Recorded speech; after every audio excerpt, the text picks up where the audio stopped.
Imagine treating a handful of random grocery store spice seeds with the exact same, like, rigorous version control documentation as a complex software build. Right, it sounds completely wild. Yeah, you log the inputs, you track the environmental variables, and you publicly publish the results, bugs and all. Which is exactly what happens when a hardcore coder decides to, well, hack biology. Welcome to today's deep dive. Our mission today is to explore that exact intersection. We were looking at a single, incredibly unique source, which is a blog post dated March 15th, 2026. Yeah, from a site called keynmm.org. Exactly, and the author describes themselves as an old software plumber.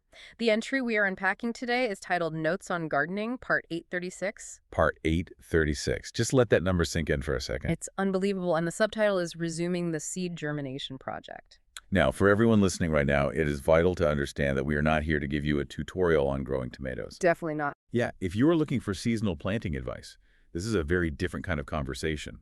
We're analyzing the psychology of the author. Right. We want to see how a mind deeply, fundamentally rooted in computer programming and open source software approaches the unpredictable, chaotic reality of living things. To truly grasp how this analytical brain processes that chaos, we first have to zoom out. We really need to look at the massive context surrounding this one single post about seed germination. Oh, okay. Let's unpack this. Before we get anywhere near the dirt and the seeds, we have to talk about the architecture of this author's mind. Oh, absolutely. The author goes by the name Ang. When I first pulled up the archives for this blog, my jaw actually dropped.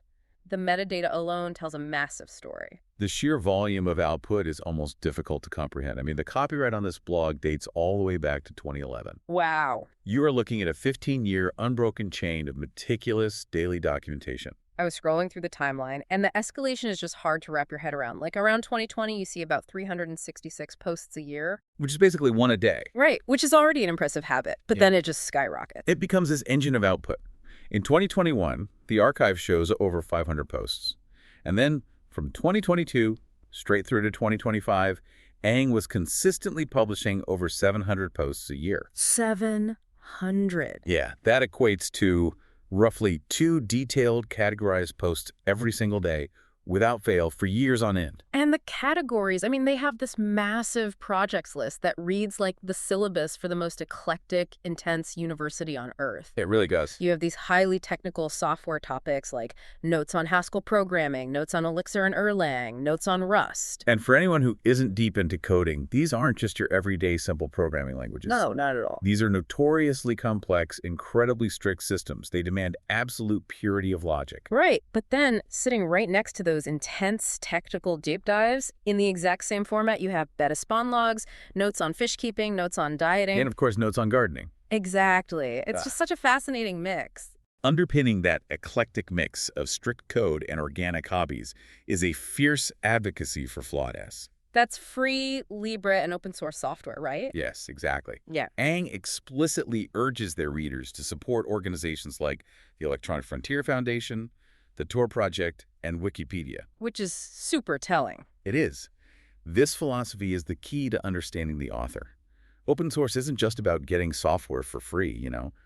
It is a fundamental worldview. It's the belief that knowledge, progress, and even our failures should be transparent. Right, accessible and shared with the community so that everyone can iterate and improve. That philosophy completely changes how you read the blog.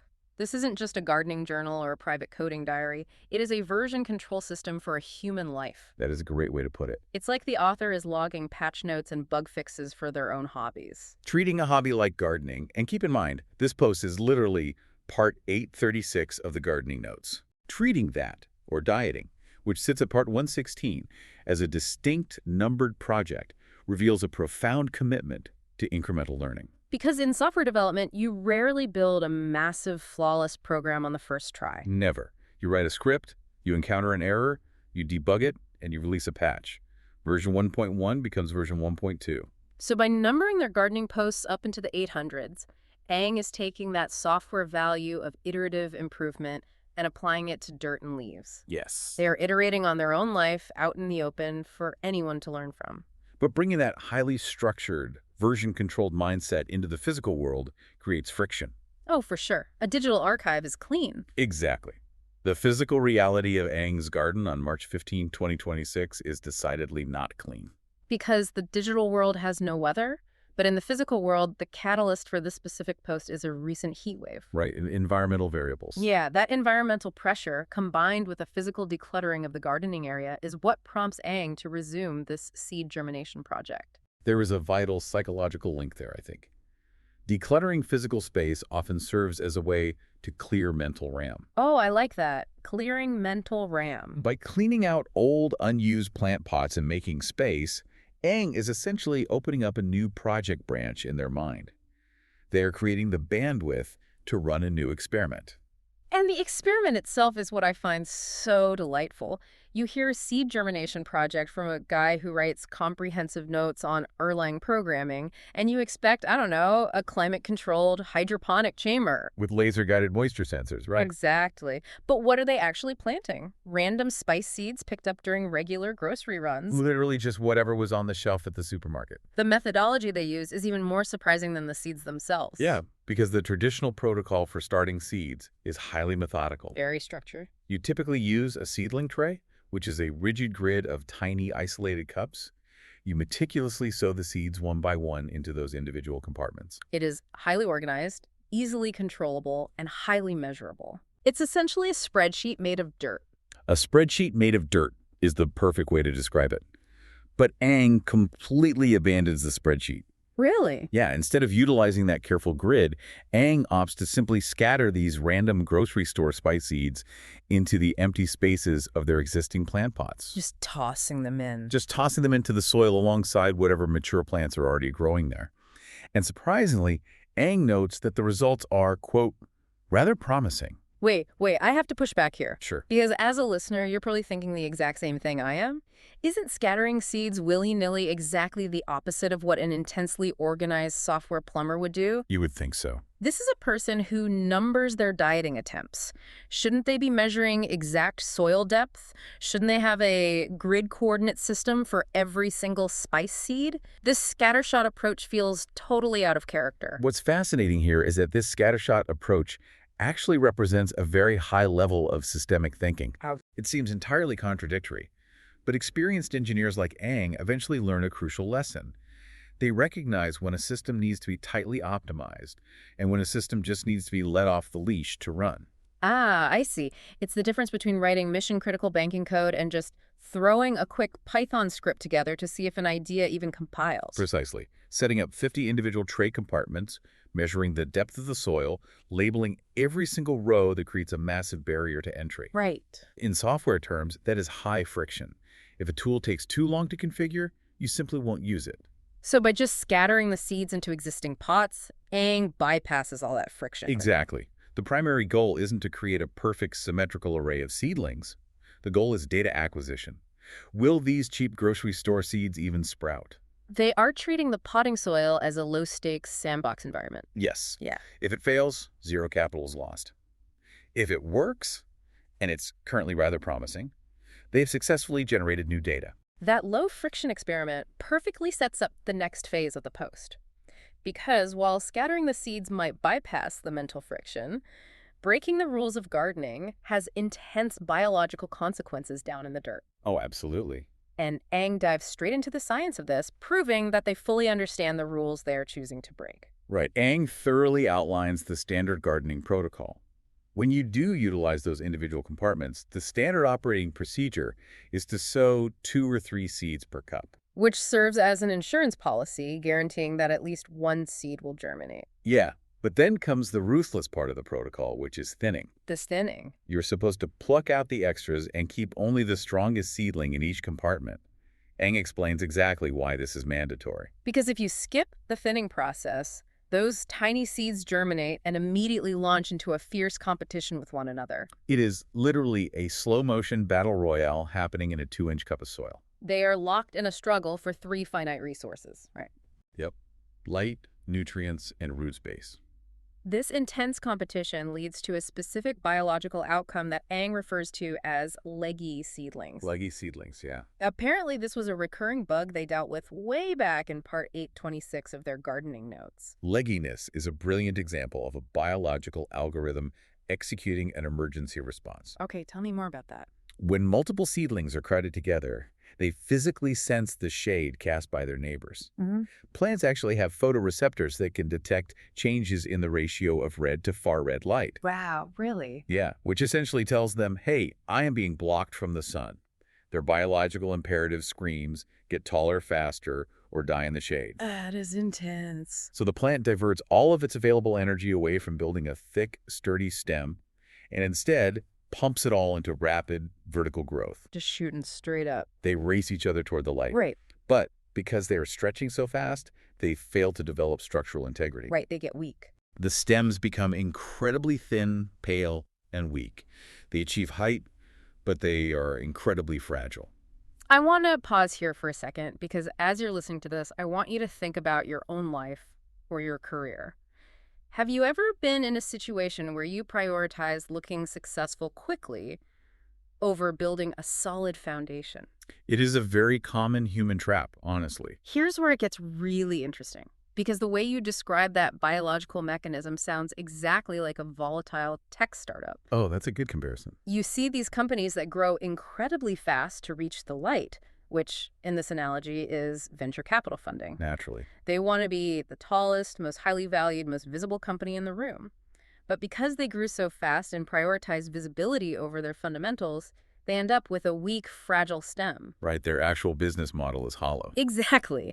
They look incredibly impressive from a distance, but the slightest breeze, like a market shift, a dip in the economy, a new competitor, and they just snap in half. It proves that the tallest growth isn't always the strongest growth. No, it's really not. If we connect this to the bigger picture, Aang's solution to this legginess is completely counterintuitive to how society usually views success. How so? When forced to intervene and choose among these crowded seedlings, Aang states that you do not pick the tallest one to survive. You pick the one with the thickest stem. Oh, wow. Or you simply snip the weak, tall ones down to the soil. You are actively selecting for structural integrity rather than just rapid vertical progress. Which requires such a discerning, disciplined eye. You have to ignore the flashy, tall plant that is demanding your attention and purposefully select the sturdy, shorter one. It is fundamentally a problem of resource allocation. Aang understands this biological algorithm perfectly. They know that skipping the thinning process causes resource depletion and triggers that desperate fragile growth. Right? Yet in this specific grocery seed experiment, after scattering the seeds wildly into the pots, what does Aang decide to do? They write, quote, "For now, I'm just letting them be." They're consciously choosing to delay intervention. Aang plans to eventually transplant them to larger individual trays or outdoor areas later, writing, quote, whichever I fancy. Whichever I fancy. I love that. It really highlights profound balance. Aang knows the correct way to manage the system, but is deliberately stepping back to let the system express itself. It is the difference between micromanaging every single variable from day one and observing the chaos unfold before you attempt to apply control. Precisely. That idea of stepping back and observing really pulls us into the macroscopic view of this post. We started in the abstract digital archives, we zoomed all the way down to the microscopic biological battle of the leggy seedlings, and now we need to pan out and look at Aang's entire physical garden. Like taking in the whole scene. Because the current state of it is, well, messy. Aang is remarkably candid about the state of their physical space. They explicitly note some parts of the garden are quite messy right now. Yeah. This observation is happening amidst that heat wave and their conscious effort to declutter the space.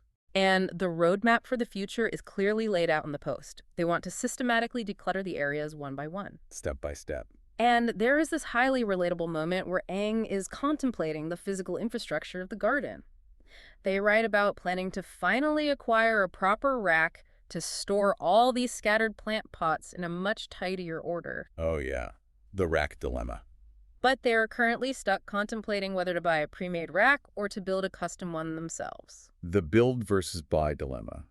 It is the eternal struggle of every single software engineer. Oh, totally. Do I spend 40 hours designing and building a highly customized, perfect solution from scratch? Or do I just buy the off-the-shelf product for $30 and save my weekend? Every developer listening just groaned in collective recognition.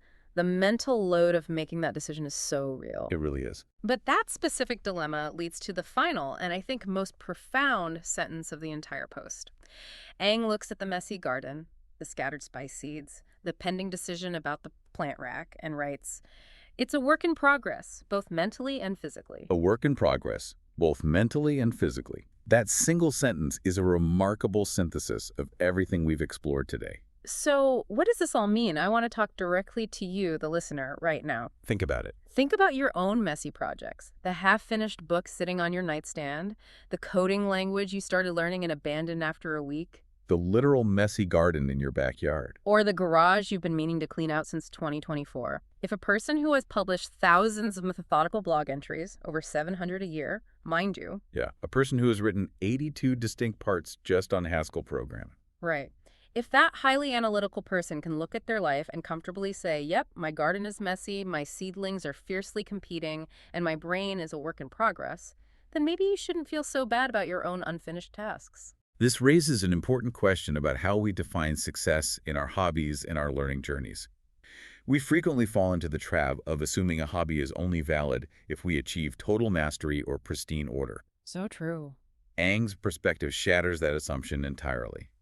The true value is found in the daily iteration, the part 836, not just the finalized, perfect result. The documentation of the mess is the point. Exactly that. Aang synthesizes the physical and the mental beautifully here. The physical act of contemplating whether to build a new wooden rack to organize messy plant pots perfectly mirrors the mental act of building new cognitive frameworks to organize our thoughts. Wow, yeah. When you're learning something highly complex, like the concurrency models of Erlang programming or the intricate nuances of soil biology, your mind gets incredibly messy. Right, your thoughts are scattered everywhere, just like those grocery store spice seeds. Exactly. Building a physical structure for the plants is the exact same process as building a mental model to understand a new concept. Both take significant time, both require periods of aggressive decluttering, and both are potentially a work in progress. That is such a powerful, forgiving way to view our own learning processes. And it brings us to the end of today's deep dive. We started with a seemingly simple gardening update and ended up unpacking an entire philosophy of how to approach living. To briefly distill our core takeaways for you, we've explored the sheer power of obsessive incremental documentation. We've seen how tracking your failures and successes all the way to part 836 creates a massive, invaluable data set for your own life. We've also looked at the brutal biological realities of competition and resource allocation. Remember the phototropism of those tiny plants? Don't be a leggy seedling. Right, prioritize your structural integrity and grow a thick stem before you try to race everyone else to touch the sun. And finally, we've seen the deep wisdom in accepting that our systems, whether they are pristine digital repositories of code or chaotic natural beds of soil, are always fundamentally a work in progress. A work in progress. Before we go, I want to leave you with a final thought to ponder, building heavily on the open source, floss themes that are so foundational to Aang's worldview. Aang treats their private hobbies the same way they treat open source software. Yeah, they publish every minor patch note, every leggy sealing mistake, and every messy garden bed for the entire world to see. There is absolutely no filter of perfection. They let the community see the bugs. It is radical transparency applied directly to daily life. So what if you did that? If you started publishing honest, unedited patch notes for your own life's daily experiments and failures, how would that change the way you view your own personal growth? That's a great question. Would the messiness of your unfinished projects feel less like a failure and more like just another necessary version update? A profound question to take with you into your week. Thank you for joining us as we explored this unique intersection of code and cultivation. Keep iterating, keep growing, and we'll see you on the next deep dive.